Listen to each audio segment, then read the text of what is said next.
Hello, I'm Leif Paulson for cooolminiornot, and today I'll be walking you through some of the unique mechanics we have within Wrath of Kings, our new, fully scalable skirmish miniature wargame. Wrath of Kings offers 5 unique factions. Each faction in Wrath of Kings has 3 unit types.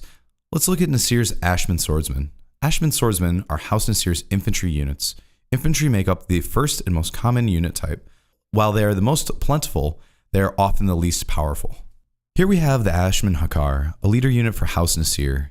Leaders are the second unit type. Leaders are more powerful versions of their infantry counterparts. Additionally, they allow the infantry to attack and move as a group in combined activations. Conversely, killing a leader breaks the chain of command and causes the infantry to lose the ability to do combined activations from that leader. Next, let's look at House Nasir's Rathor. A Rathor is a specialist unit type. Specialists are the final unit type a player can deploy. Specialists only ever activate alone, meaning they will never be part of a combined activation, but are always more powerful than infantry units. Specialists also offer unique skills that are not provided by the other units in a player's army. For example, this Rathor has an ability called Affronti Blast, which allows for a range attack, something none of the infantry have the ability to do. Now let's discuss ranks. Within the 3 types of units, there are different ranks. Most units in the game are rank 1. However, there are currently a few rank 2 units.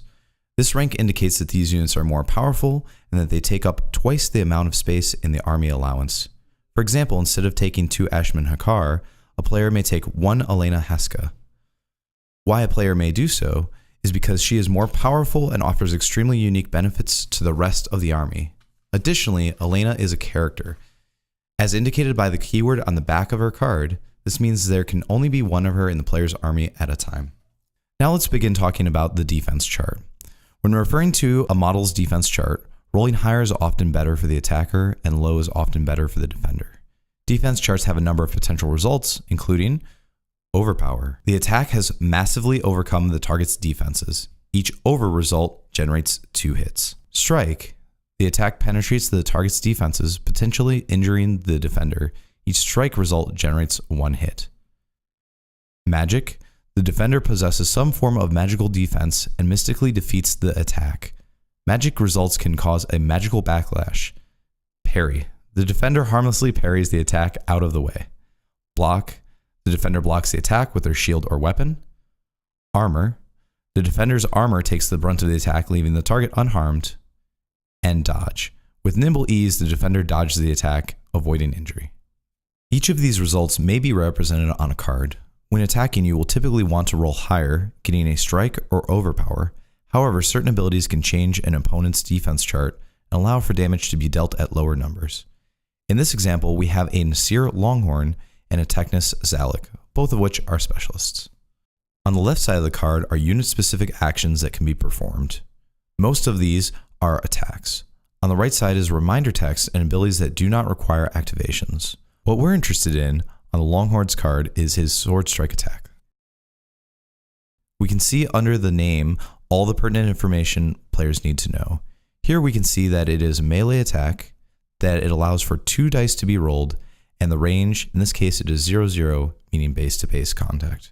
Additionally, underneath there we can see the special abilities this unit has. Notice the Longhorn has an ability called Unrelenting. This ability replaces 1 dodge on the defender's chart with strike. This is always done from the top down. In this case, versus the Zalek, his top dodge, which is 6, becomes a strike.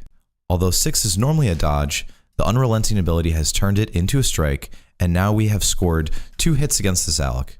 Now we compare the number of hits to the resilience on the defending model. Resilience measures how difficult it is to wound a model. Models suffer 1 damage each time they receive hits equal to their resilience. Because the Zalek has a resilience of 2 and has suffered 2 hits, he receives 1 damage, which is enough to kill him. As you can see, the unit card is designed to give players a quick reference to use during gameplay. We're now going to talk about how to do combined activations and discuss turn sequence. Combined activations are a new and unique mechanic for Wrath of Kings, and they allow for players to develop offensive and defensive strategies on the fly. For the sake of brevity, we will keep the army allowance low. On one side of the battlefield, we have a group of Ashman Swordsmen and 2 Ashman Hakar. As previously mentioned, the Ashman Swordsmen are an infantry type of unit, and the Hakar are their leader types. On the other side of the field, we have a group of Union workers, House Technuses, infantry units, and 2 Union bosses, the leader units for House Technus. On the first move, the Nasir player activates and moves forward 1 leader and 4 swordsmen. The car has a total leadership of 5, which is determined by the game size and listed in the rulebook. Planning a cautious advance, the Technus player only moves 1 of his Union workers forward. The Nasir player activates the rest of his units which have not been activated, putting them alongside the previously activated units. Again, the Technus player moves 1 Union worker forward. The Nasir player has no more activations and must pass. By completing all activations and passing, the Nasir player has forced this turn to be the Technus player's final activation. The Technus player wants to keep his leaders safe, so he chooses to activate 5 Union workers and moves them forward. He has now created a flank of 7 workers to fight the approaching Nasir force. Now the round ends.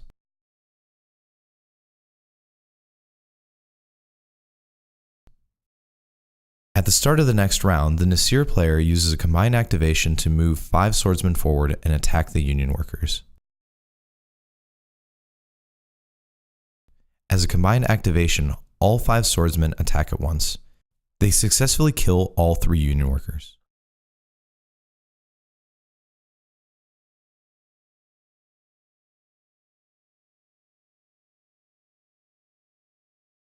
The Technus player now has the choice to attack, but since these Union workers are out of a friendly leader's sphere of influence, he can only activate and attack with 1 per turn.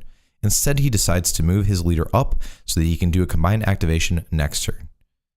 This concludes how activations function in Wrath of Kings. If you have any questions, please post them in the comments section on our Wrath of Kings Kickstarter page. Thank you for watching.